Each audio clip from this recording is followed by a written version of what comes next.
నమస్తే. మొత్తానికి ఏపీని కాదు పూర్తి ప్రపంచానికే ఈ యొక్క న్యూస్ మాత్రం పెద్ద సంచలన కింద మారింది.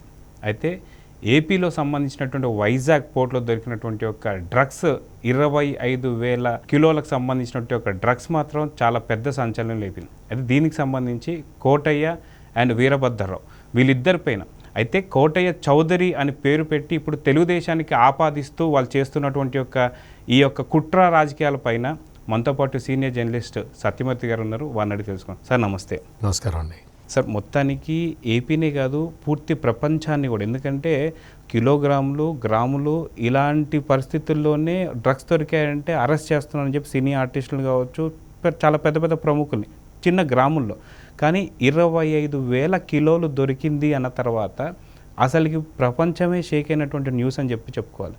దీనిపైన చౌదరి అనే ఒక చిన్న పేరుతోని పార్టీని, అంటే వ్యక్తిని మార్చేసి పార్టీకి ఆపాదించడాన్ని మీరు ఎలా చూస్తారు? దీన్ని ఎలా చూడాలి? ఇది ఏంటంటే అసలు ఇంత పెద్ద మొత్తంలో డ్రగ్స్ దొరకటం, అంటే కొకైన్ దొరకటం అనేది ప్రపంచంలో ఎక్కడ దొరకల, ఎక్కడ జరగలేదు అసలు ఇటువంటివి. ఇప్పుడు ఇది జరిగింది అంటే దాని అర్థం ఏంటి అంటే, ఇప్పుడు మామూలుగా మీరు చెప్పినట్టు 1 గ్రాము 1/2 గ్రాము తీసుకురావటానికి డ్రగ్ పెడ్లర్స్ అంటారు వాళ్ళని. వాళ్ళు వస్తే వాళ్ళు చేస్తుంటారు ఇటువంటివి, కొంతమందికి అమ్ముతూ ఉంటారు, పోలీసులు పట్టుకుంటుంటారు, ఇవన్నీ జరుగుతూ ఉంటాయి. ఇది హోల్సేల్గా తీసుకొచ్చారు. హోల్సేల్గా ఆ బ్రెజిల్ నుంచి తీసుకొని వచ్చి ఇక్కడికి తీసుకొచ్చి, ఇది ఎట్లా తీసుకొచ్చారు అంటే చాలా ఇంట్రెస్టింగ్ స్టోరీ ఇది. ఈ మొత్తాన్ని ఈ కంటైనర్స్లో ఏముంది అంటే ఆక్వా ఫీడ్ ఉంది. ఓకే. సంధ్య ఆక్వా ఎక్స్పోర్ట్స్ ప్రైవేట్ లిమిటెడ్ అనే ఒక కంపెనీని, ఆ కంపెనీకి సంబంధించిన ఫీడ్ ఇది. ఓకే. ఇది ఏంటి అంటే ఆక్వా ఫీడ్ అంటే డ్రైడ్ ఈస్ట్ని, ఈస్ట్ ఉంటుంది కదా మనం ఫర్మెంటేషన్ కోసం వాడేది, ఆ ఈస్ట్ని డ్రై చేస్తారు, ఇన్యాక్టివేట్ చేసేస్తారు. ఓకే. ఇన్యాక్టివేటెడ్ డ్రైడ్ ఈస్ట్ అనమాట. అది ఆక్వా ఫీడ్లో వాడతారు. ఇప్పుడు వీళ్ళు ఏం చేశారు అంటే ఈ ఇన్యాక్టివేటెడ్ డ్రైడ్ ఈస్ట్లో కొకైన్ అనే పదార్థాన్ని కలిపారు. ఓకే. కొకైన్ అనే పదార్థాన్ని మిక్స్ చేసి వీళ్ళు ఆ ఫీడ్ తెప్పించారు. అంటే ఇది ఎవరు తెప్పించారు? సంధ్య ఆక్వా ఎక్స్పోర్ట్స్ వాళ్ళే తెప్పించారా? వాళ్ళతోటి ఎవరన్నా ఈ పని చేయించారా? ఇది ఇప్పుడు తేలాల్సిన విషయం. ఇప్పుడు ఈ సంధ్య ఆక్వా ఎక్స్పోర్ట్స్ అనేది అది ఆ రంగంలో పెద్ద కంపెనీ. వాళ్ళు ఆక్వా ఫీడ్ సప్లై చేసే కంపెనీ. విదేశాల నుంచి ఈ డ్రైడ్ ఈస్ట్ దిగుమతి చేసుకొని ఇక్కడ ఫీడ్ తయారు చేస్తారు. అది పెద్ద కంపెనీ, అందులో డౌటే లేదు. వాళ్ళ ద్వారా వాళ్ళ ద్వారా ఈ కొకైన్ని తెప్పించాలి అని స్కెచ్ ఎవరేశారు? ఇది ఇప్పుడు తేలాల్సి ఉంది. ఇప్పటికే సిబిఐ వాళ్ళు వీళ్ళని పట్టుకున్నారు. మొత్తం అక్కడ కంటైనర్స్లో ఉన్న పదార్థాలన్నీ కూడా సీజ్ చేశారు. తీసుకొచ్చేసి అందులో ఉన్న శాంపుల్స్ని వాళ్ళు అనలైజ్ చేశారు. ఇప్పుడు లేటెస్ట్ ఏం చేస్తున్నారు అంటే ఆ సంధ్య ఆక్వా ఎక్స్పోర్ట్స్ కంపెనీ దగ్గరికి వెళ్ళి మిగిలిన స్టాక్ను కూడా వెరిఫై చేస్తూ ఉన్నారు. అంటే మొత్తం స్టాక్ ఇట్లాగే ఉందా, ఈ స్టాక్ ఒక్కటే ఇట్లాగే ఉందా, ఇప్పుడు దొరికిందే ఇలానే ఉందా, లేకపోతే అసలు ఉన్న స్టాక్ పూర్వం కూడా ఇలానే ఉందా అనేది తెలుసుకోవాలి. ఇప్పుడు అవును, ఆ ప్రాసెస్ అంతా జరుగుతున్నది. ఈ ప్రాసెస్ అంతా జరిగిన తర్వాత వాళ్ళు సిబిఐ వాళ్ళు ఒక నిర్ధారణకు వస్తారు. నిర్ధారణకి వచ్చి ఎవరు దోషులు అనేది వాళ్ళు పట్టుకుంటారు. పట్టుకున్న తర్వాత వాళ్ళని ఇంట్రాగేషన్లో మేమే చేశాము అని ఒప్పుకుంటారా, మమ్మల్ని బలానా వ్యక్తి చేయమని చెప్పాడు అని చెప్తారా అనేది ఇంకొక ఇంట్రెస్టింగ్ పాయింట్. ఇవన్నీ తేలాల్సి ఉంది. అవును. ఎందుకు అంటే ఇది మొత్తం ఇప్పుడు మీకు వచ్చిన ఈ కొకైన్ని డోసులుగా విభజిస్తే మొత్తం దేశంలో ఉన్న సగం మంది యువతని డ్రగ్స్కి బానిసలుగా చేయొచ్చు.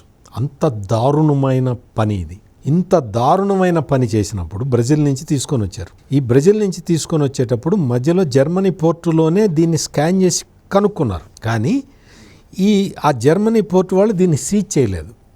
ఎందుకు చేయలేదు అంటే వాళ్ళు అక్కడి నుంచి ఎక్కడికి వెళ్తున్నది ఇది అనేది ట్రాక్ చేసుకోవాలి. అచ్చా, ఇది ఇండియాకి వెళ్తున్నది, ఇండియాలో ఎక్కడికి వెళ్తుంది, విశాఖపట్నం వెళ్తున్నది. సో వాళ్ళు ఈ మొత్తాన్ని ట్రాక్ చేసి మూడో కంటి వాడికి తెలియకుండా ఇండియన్ గవర్నమెంట్కి చెప్పారు. ఇంటర్పోల్ ద్వారా ఇండియన్ గవర్నమెంట్కి సమాచారం ఇచ్చారు. అయ్యా ఈ కంటైనర్లో ఈ కొకైన్ వస్తూ ఉన్నది, మీరు you take care of that అని. వాళ్ళు చాలా అద్భుతమైన స్కెచ్ వేసి వాళ్ళు ఏం చేశారంటే పోర్టులో రాగంగానే కంటైనర్ ఆగంగానే వచ్చి సీజ్ చేయలేదు. ఎవరైనా వచ్చి దాన్ని క్లెయిమ్ చేయాలి, ఇది నాది అని క్లెయిమ్ చేయాలి కదా. క్లెయిమ్ చేసే వరకు సిబిఐ వాళ్ళు ఆగి ఉన్నారు అక్కడ.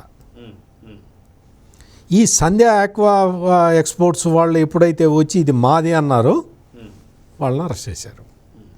అంటే ఇంత పకడ్బందీగా దీన్ని స్కెచ్ చేశారు సిబిఐ వాళ్ళు, చేసి పట్టుకున్నారు.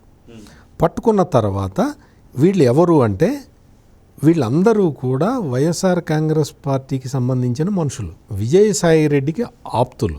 ఓకే, విజయసాయి రెడ్డి అంటే సంధ్య ఆక్వా ఎక్స్పోర్ట్స్కి ఆ కంపెనీ అసలు వాళ్ళు ఒరిజినల్ వాళ్ళ చేతుల్లోనే ఉందా? దాన్ని ఇప్పుడు మనం మద్యం కంపెనీలు చూసాం కదా, ఎవడి పేరు మీద ఉన్నా కానీ వీళ్ళు టేక్ ఓవర్ చేసి నడుపుతున్నారు. అట్లా ఈ కంపెనీని కూడా నడుపుతున్నారా అనేది తెలియాలి, ఎవరు బాధ్యులు అనేది తెలియాలి. ఇవన్నీ తెలిసిన తర్వాత ఈ డ్రగ్ రాకెట్ వెనక ఎవరున్నారు అసలు మీకు ఒక విషయం జగన్ గారు, 1 గ్రాము 1/2 గ్రాము సప్లై చేసే డ్రగ్ పెడ్లరే వాడు సచ్చుతూ చెడుతూ చేస్తాడు. వాడు అంటే రకరకాల థ్రెట్స్లో ఉండి వాడు చేస్తాడు. ఇంత పెద్ద ఎత్తున కంటైనర్లు దించాలి అంటే పవర్ఫుల్ ఇంటర్నేషనల్ మాఫియా ఉండాలి, లోకల్ గవర్నమెంట్ సపోర్ట్ ఉండాలి, లోకల్ పోలీసులు కళ్ళు మూసుకోవాలి. అంటే బలమైన మీకు ఇన్ని వందల వేల కిలోల కొకైన్ కొనాలి అంటే అది వాడేమో అప్పు ఇవ్వడు, నువ్వు క్యాష్ డౌన్ వాడికి డబ్బులు కడితే నీకు ఇస్తాడు, సరికి ఇస్తాడు. అంటే ఎన్ని లక్షల కోట్లు, సుమారు ఎంత ఉండొచ్చు అంటారు దీని ఒక ధర? చాలా. ఇప్పుడు ఏంటి అంటే ఎందుకు అంటే ఇప్పుడు అది ఈ ఇన్యాక్టివేటెడ్ డ్రైడ్ ఈస్ట్లో కలిసి ఉన్నది, అందులో కొకైన్ ఉన్నది, హెరాయిన్ ఉన్నది, ఇవన్నీ ఉన్నాయి. వీటిని సపరేట్ చేయాలి, ఎక్స్ట్రాక్ట్ చేయాలి. ఎంత మొత్తంలో అసలు కొకైన్ కానీ హెరాయిన్ కానీ, హెరాయిన్ ఎంత ఉంది, కొకైన్ ఎంత ఉంది అనేది ఈ ఆక్వా ఫీడ్ నుంచి ఎక్స్ట్రాక్ట్ చేయాలి. ఆక్వా ఫీడ్లో వాడే ఇన్యాక్టివేటెడ్ డ్రైడ్ ఈస్ట్ నుంచి సపరేషన్ చేయాలి. సపరేషన్ చేసిన తర్వాత ఇది ఎన్ని కిలోలు ఉంటుంది, ఇది ఎన్ని వేల కిలోలు ఉంటుంది అనేది తెలుస్తుంది. అప్పుడు కానీ వాల్యూ చెప్పలేం. ఇప్పుడు జరుగుతుంది ఆ ప్రాసెస్, ఎటు జరుగుతుంది, ఎటు చేస్తారు, ఎటు వదలరు. సిబిఐ చేతిలో ఉంది కాబట్టి ఎటు వదలరు. ఇప్పుడు దొంగ ఎవడు అంటే అసలు కింగ్ పిన్ ఎవడు? భారతదేశంలో ఇన్ని పోర్టులుంటే విశాఖపట్నం పోర్టుకే ఎందుకు వచ్చింది? విశాఖపట్నం పోర్టు నుంచి అసలు వాడు తీసుకొచ్చిన వాడేవాడు, ఆర్డర్ ఇచ్చిన వాడేవాడు, వాడికి డబ్బులు పే చేసిన వాడేవాడు, ఇవన్నీ తేలుతాయి. ప్రభుత్వం అంటే అధికారంలో ఉన్నవాడు చేయగలిగే పని తప్ప ఇండివిజువల్గా ఎవ్వడు ఇంత పెద్ద మొత్తంలో కొకైన్ని కానీ హెరాయిన్ని కానీ మనం దిగుమతి చేసుకుందామన్న ఆలోచన కూడా రాదు. అదే చాలా సినిమాల్లో మనం చూస్తుంటాం, వాళ్ళు ఏదో బ్యాగుల్లోనో లేదంటే చిన్న ఒక చిన్న ట్రక్కులోనో ఒక 100 కిలోలో లేదా 200 కిలో, కానీ 25,000 కిలోలు అంటే అసలు ఊహిస్తానికి కూడా ఇప్పటిదాకా ఎటువంటి సినిమాలో కూడా రాలేదు. సినిమాలు అసలు 100 కిలోలు ఏంటి జగన్ గారు? కిలో తేవాలంటే వాడు కిలో తెస్తే వాడు కోటీశ్వరుడు. ఒక 20-30 కోట్లకు అమ్ముకుంటాడు వాడు. అందువల్ల ఇదేంటంటే మీకు అధికారంలో ఉన్న పార్టీ ఇన్వాల్వ్మెంట్ లేకుండా ఇది జరిగే పని కాదు. మీరు అక్కడ చూశారు కదా, మీరు అక్కడ చూసినప్పుడు లోకల్ పోలీసులకి ఏమి సంబంధం? అవును, వీళ్ళు వెళ్ళి హడావిడి చేయటం ఏంటి?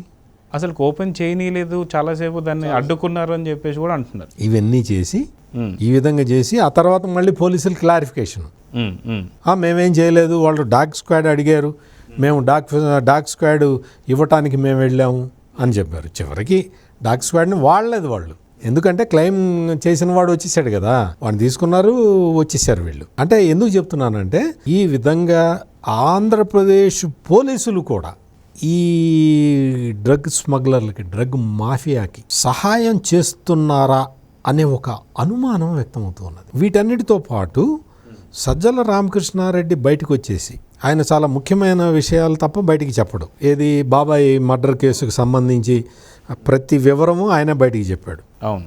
వైఎస్ వివేకానందరెడ్డికి రెండవ భార్య ఉండటం, ఆమె ఆస్తి క్లెయిమ్ చేయటం, ఆస్తి మార్పిడులు, ఇవన్నీ అటువంటి చాలా ఇంపార్టెంట్ విషయాలు చెప్పే వ్యక్తి సజ్జల రామకృష్ణారెడ్డి. అటువంటి సజ్జల రామకృష్ణారెడ్డి బయటికి వచ్చి ఈ డ్రగ్ కేసు గురించి చెప్తున్నాడు. చంద్రబాబు నాయుడు చేయించాడు, దగ్గుబాటి పురంధేశ్వరి చేయించింది అని చెప్పి చెప్తున్నాడు. దగ్గుబాటి పురంధేశ్వరి చేయించిందా, చంద్రబాబు నాయుడు చేయించాడు అనేది తేలాలి కదా. తేలాలంటే నీ పోలీసులు వెళ్ళి ఎందుకు అడ్డుపడ్డారు? నిజంగా దగ్గుబాటి పురంధేశ్వరి చంద్రబాబు నాయుడు చేయించుంటే నీ పోలీసులు ఎందుకు వెళ్ళి అడ్డుపడ్డారు? ఆపాలని ఎందుకు చూశారు? ఆపాలని, ఇన్వెస్టిగేషన్ ఆపాలని ఎందుకు చూశారు? తర్వాత వివరణ ఎందుకు ఇచ్చారు? పోలీసులు వివరణ ఎందుకు ఇచ్చారు? పోలీసులు వివరణ ఇవ్వాల్సిన అవసరం ఏంటి? పోలీసులు వివరణ ఇవ్వాల్సిన అవసరం ఏంటి? కేసు వీళ్ళకి సంబంధించింది కాదు కదా, సిబిఐకి సంబంధించింది కదా. ఇంటర్పోల్ నుంచి సమాచారం వస్తే సిబిఐ వాళ్ళు రైడ్ చేసి పట్టుకున్నది కదా. ఏపీ పోలీసులకి వీళ్ళెందుకు ఆపారు, ఆపిన దాని మీద వీళ్ళెందుకు వివరణ ఇచ్చారు? ఇవన్నీ కూడా మొత్తం నిజం నిగ్గు తేలాల్సిన అవసరం ఉంది. దీనికి ఈ సంధ్య ఆక్వా ఎక్స్పోర్ట్స్ వీళ్ళు ఏం చెప్తారు? వాళ్ళు స్వతహాగా మేమే దిగుమతి చేసుకున్నామండి కొకైన్ అని చెప్తారా, లేదు మా చేత బలానా వాళ్ళు చేయించారు అని చెప్తారా అనేది ఇప్పుడు తేలాల్సిన విషయం. అట్లా చెప్తారా లేదా అనేది మనం వెయిట్ చేయాలి.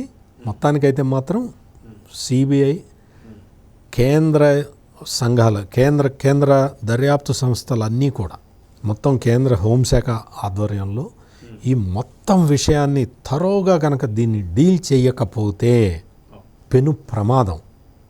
దేశంలో ఉన్న యువత మొత్తం మత్తులో మునిగిపోయేంత ప్రమాదం. ఈ డ్రగ్ మాఫియాని, డ్రగ్ ర్యాకెట్ని అరికట్టాల్సిన అవసరం మాత్రం ఖచ్చితంగా ఉంది. సో చూద్దాం సార్, మొత్తానికి కేంద్ర బలగాలు కూడా దిగుతున్నాయి కాబట్టి సరైన చర్యలు తీసుకోవాలని ఈ జగన్ లాంటి సంబంధించినటువంటి వాళ్ళందరికీ కూడా చెక్ పెట్టాలని అయితే కోరుకుందాం. నమస్తే. నమస్తే.